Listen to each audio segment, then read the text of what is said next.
All right, we are going to go over the oral microbiome, gut, and brain health connection.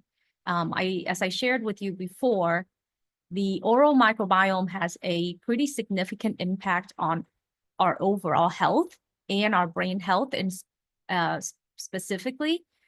However, this connection is often not known to medical professionals, especially medical doctors. We were not trained on how the mouth microbiome actually can affect our brain and our overall health.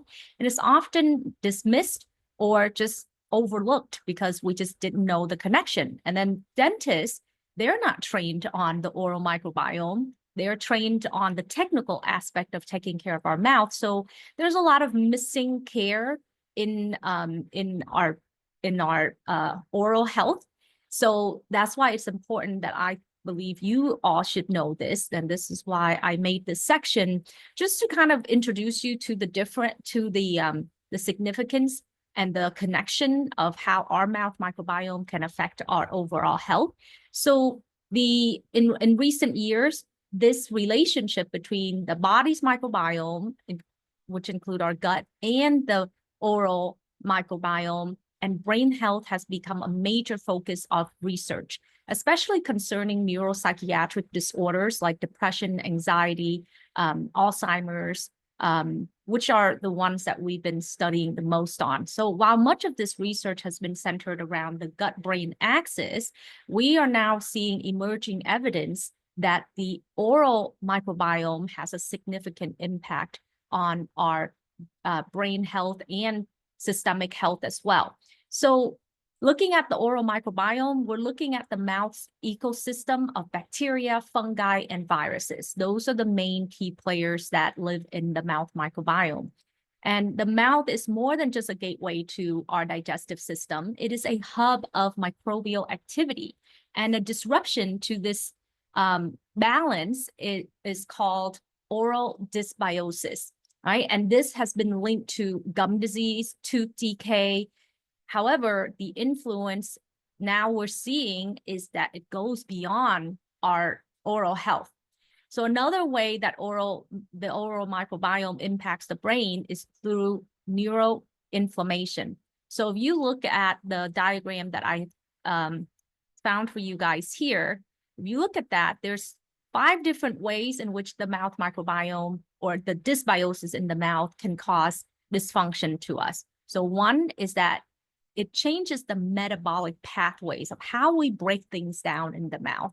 And so breaking down of waste products, breaking down, which can lead to oral metabolism disorders. I didn't even know this exists, right? But this actually leads to, or have been shown to lead to, anxiety, depression, schizophrenia, ASD, and epilepsy, and dementia, and Parkinson's disease, okay?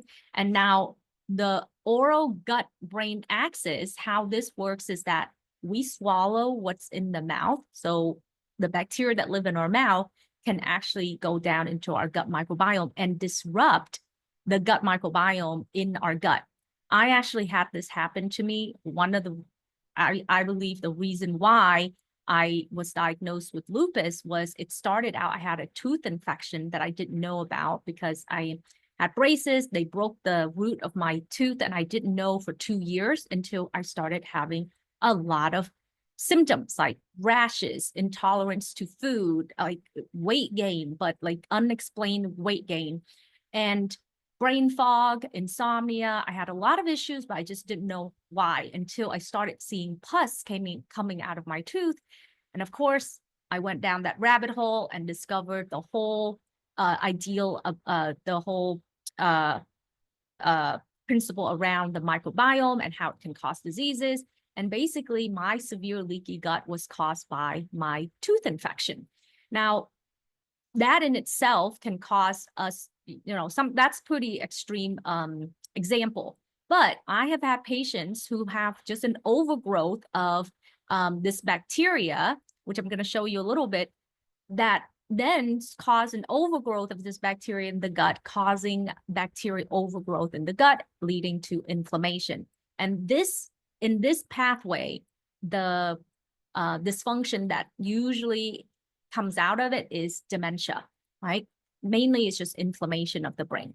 We can also have an immune response to the mouth microbiome that lead to neuroimmune activities, because pretty much once your immune system is activated in one area, it will trigger immune dysfunction in other areas as well, because we all of these are interconnected, right? Again, leading to brain inflammation, dementia, and then microbial translocation. This is where the bacteria in the mouth, they grow so much that they can translocate, meaning that they can travel from our mouth up into the brain. And if you look at the location of our mouth and where it is, we are very close to the brain.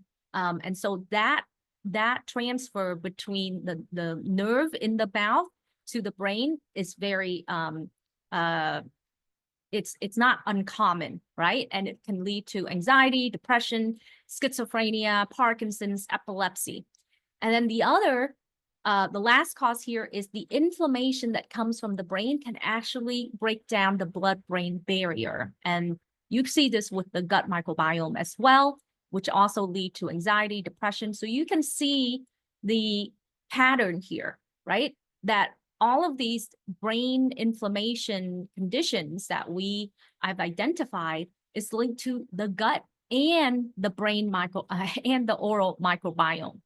Now, if you look at this, if you have gut, this is the relationship between the gut dysbiosis, which can lead to brain inflammation. Well, the same thing with our oral microbiota, which is inflammation or dysbiosis, particularly this Porphyromonas gingivalis. This is the bacteria that causes gingivitis. So when you have an overgrowth of this bacteria, it's considered dysbiosis, right? And then it can lead to increase of neuroinflammation, inflammation in the brain, causes of neuronal death or neuronal cell loss. And then you can also develop beta amyloid plaque deposits, which is the hallmark of Alzheimer's disease. So understanding these critical connection between the gut and the mouth and the brain is good. I hope it empowers you to really take care of your oral health, just like you would take care of your gut health.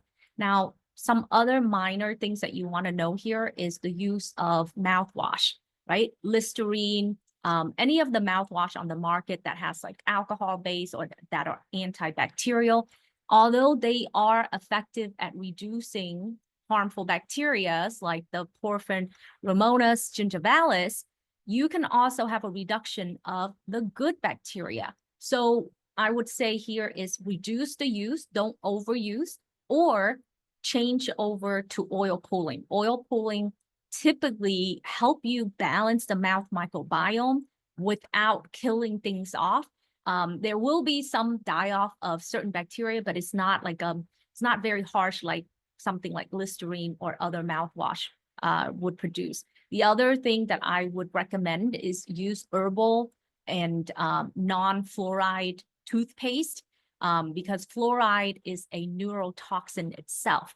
If you, I mean, we don't swallow it, but if you know how vascular the mouth is, so our mouth is one of the most vascular structure or organ. It's like we have a lot of blood supply into the mouth because it helps us regulate, taste. But this is where, this is why our mouth heals really fast, is because we have a lot of blood flow there. But imagine if we have a lot of blood flow there, any toxin you have put into the mouth, the mucosa of the mouth is very thin. So we're absorbing these neurotoxins like fluoride.